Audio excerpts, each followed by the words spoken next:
said a lot about the role of the media in a so-called democracy. I'm wondering how you see the role of our educational system, what it's doing right now, what forces are driving it, and what constraints are on it, and how should it operate? Mm-hmm. Well, I quoted the Trilateral Commission view of the educational system, namely it's a system of indoctrination of the young. And I think that's correct. It's a system of indoctrination of the young. That was the way the liberal elites regard it, and they're more or less accurate. So the educational system is supposed to train people to be obedient, conformist, not think too much, do what you're told, stay passive, don't cause any crises of democracy, don't raise any questions, and so on. That's basically what the system is about.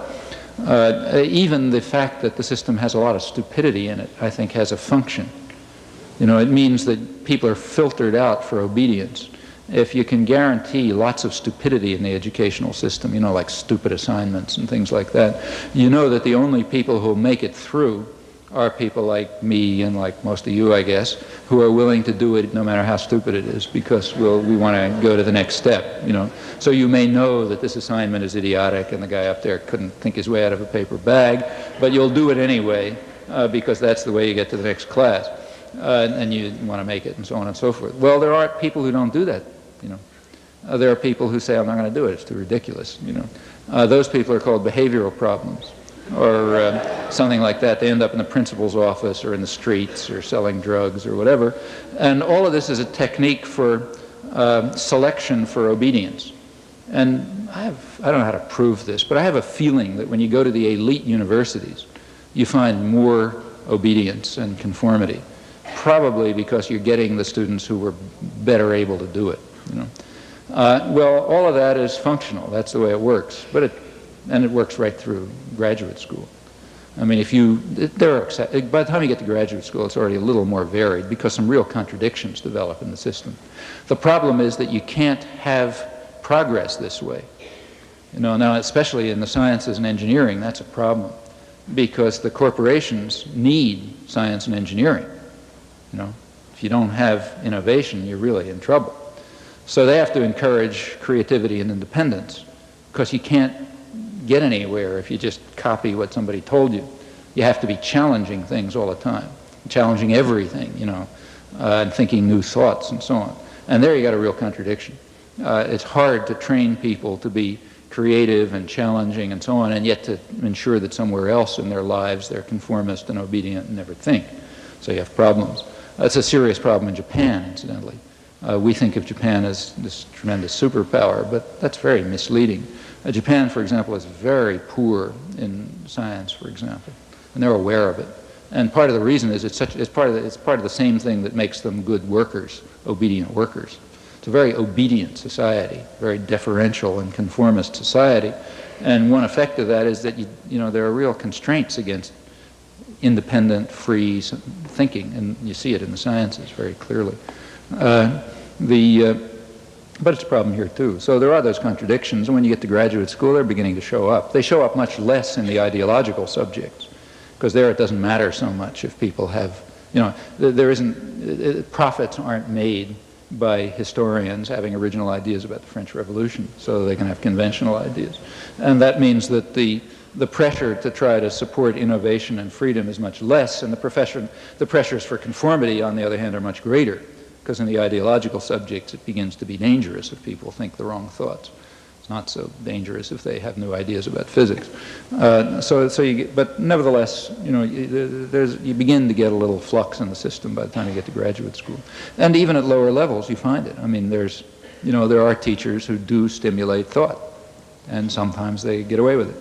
And all the way through, you know, if people are learning things, you just can't control, you can't make them just regurgitate what they heard. Now, there's a lot of pressure to turn the schools into the Marine Corps, and there's a lot of support for it. For example, there's this bestseller last couple of years by Alan Bloom. That was all over the supermarkets, Closing of the American Mind. Whichever, you know, huge bestseller, supermarket racks, which is where I read it, and things like that.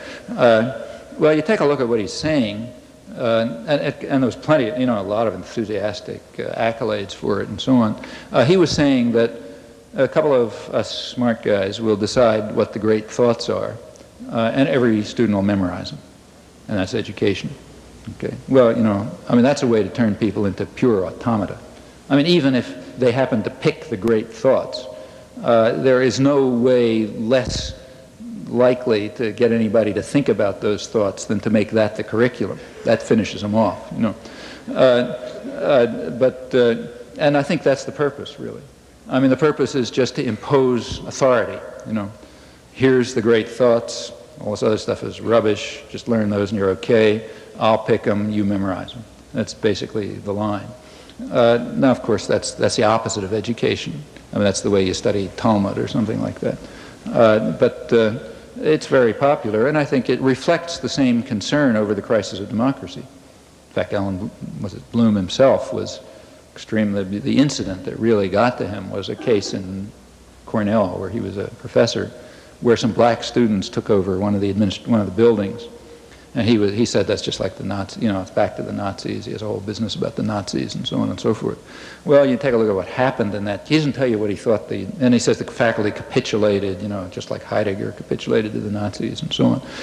What actually happened, if you look back, is that there were real grievances. Undoubtedly, the students shouldn't have done what they did and go into the building with guns and so on, but it was settled very amicably.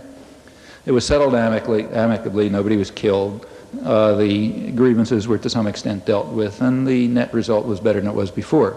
Well, he doesn't tell you what he thought they should have done, but it's sort of implicit. I guess they should have bombed the place or something like that.